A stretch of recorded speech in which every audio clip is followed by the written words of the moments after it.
Équilibrer une équation. La flamme des cheminées au bioéthanol provient de la combustion de l'éthanol liquide dans le dioxygène gazeux de l'air. Lorsque la combustion est complète, il se forme du dioxyde de carbone gazeux et de l'eau gazeuse. Cette équation modélise cette transformation. À quoi correspondent ces nombres? Quand on écrit une équation chimique, il faut absolument respecter la conservation des éléments et de la charge électrique. Il est donc nécessaire, parfois, de rajouter des nombres stoichiométriques. Prenons l'exemple de la réaction de l'oxyde de magnésium solide et le silicium solide qui donne du magnésium solide et du dioxyde de silicium liquide. Faisons le décompte des éléments chimiques présents de part et d'autre de la flèche. Afin de faciliter la compréhension, nous allons faire apparaître les nombres stoichiométriques égaux à 1 dans l'écriture de cette équation. À gauche de la flèche, un magnésium, un oxygène, un silicium. À droite de la flèche, un magnésium, un silicium, deux oxygènes, car le 2 en indice ne s'applique qu'à l'élément qui le précède. Y a-t-il conservation des éléments? On s'aperçoit qu'il n'y a pas le même nombre d'oxygènes de part et d'autre de la flèche. Cette équation n'est pas équilibrée, il est donc nécessaire d'utiliser des nombres stoichiométriques différents de 1. En mettant un 2 devant MgO, on assure la conservation de l'oxygène. Mais c'est maintenant la conservation du magnésium qui n'est plus assurée. En effet, le 2 s'applique à la fois sur Mg et O, c'est un peu comme s'il était en facteur. Il faut alors ajouter un 2 devant Mg. Il y a conservation des éléments. On dit que l'équation est équilibrée grâce à des nombres stoichiométriques.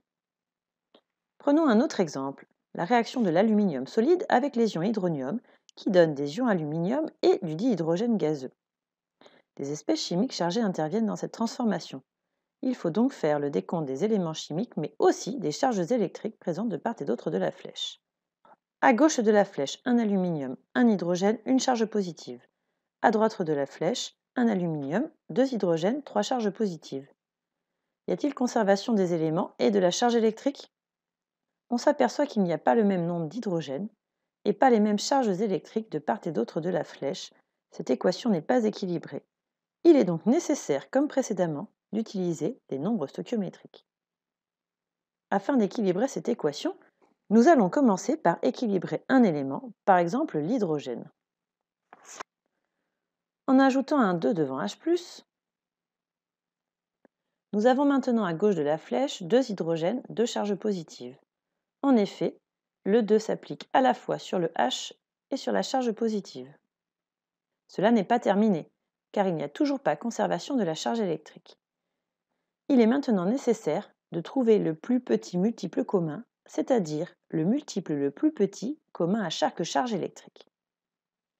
Le plus petit multiple commun à 2 et 3 est 6 +.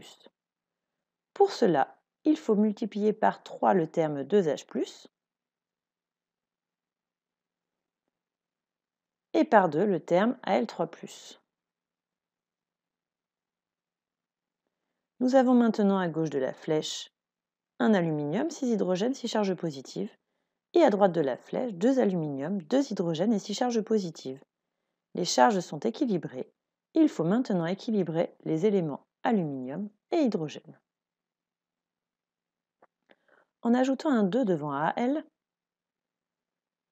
nous assurons la conservation de cet élément, mais pas celle de l'hydrogène. En mettant un 3 devant H2, nous assurons aussi la conservation de l'hydrogène. Les éléments sont conservés, de même que la charge électrique. L'équation est équilibrée. Réalisons un petit test de 3 questions.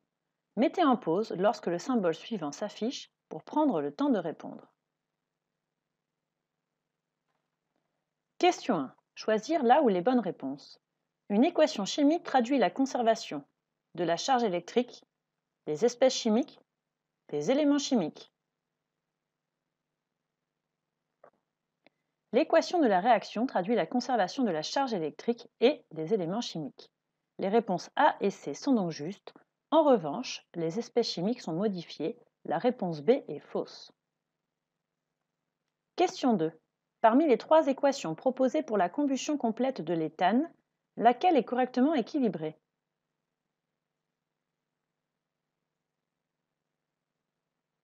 Dans l'équation A, aucun élément n'est conservé, elle est erronée.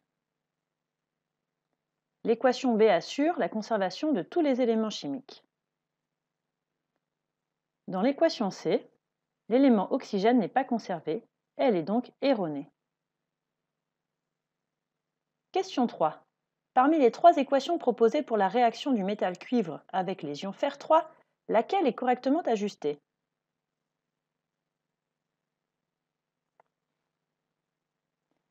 L'équation A assure à la fois la conservation des éléments chimiques et de la charge électrique. L'équation B assure la conservation des éléments chimiques, mais pas de la charge électrique. Elle est erronée. L'équation C n'assure ni la conservation des éléments chimiques, ni celle de la charge électrique. Elle est erronée.